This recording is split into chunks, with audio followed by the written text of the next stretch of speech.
Nous disposons d'arguments solides. Nous les avons exposés en confiance. Maintenant, nous devons attendre le 3 avril pour connaître la décision du tribunal. Mais encore une fois, je vous le répète, nous avons exposé des arguments solides.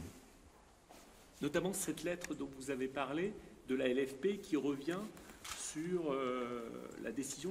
Vous pouvez nous en reparler un petit peu? Parce que ça, on n'en était pas au courant. Brièvement, vous avez le souvenir qu'à la suite du passage devant la LFP, il avait été déclaré dans de nombreux médias que le contrat du 14 février était validé.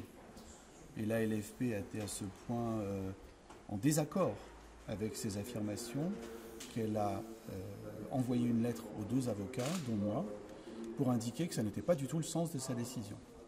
Pourquoi ce contrat n'est pas valable selon vous?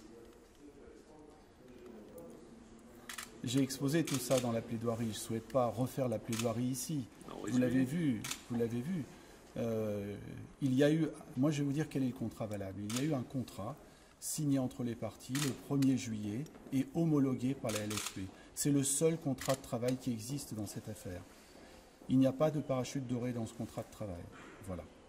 Sur quoi va se prononcer le tribunal après avec son affaire le 3 avril? Est-ce que vous attendez, vous voulez éviter de payer une provision de 6 500 000 € à Marcel Bielsa? C'est ça l'enjeu? Moi, ce que je pense, c'est que lorsqu'un salarié et un employeur ne sont pas d'accord, c'est le Conseil de prud'homme qui doit trancher. On ne doit pas saisir toutes sortes de juridictions, comme je l'ai indiqué. On ne doit pas faire d'artifice. On doit simplement saisir le Conseil de prud'homme, plaider l'affaire sereinement et voir qui a tort, qui a raison. Ce qui n'est pas ce qui a été fait depuis le début de cette affaire.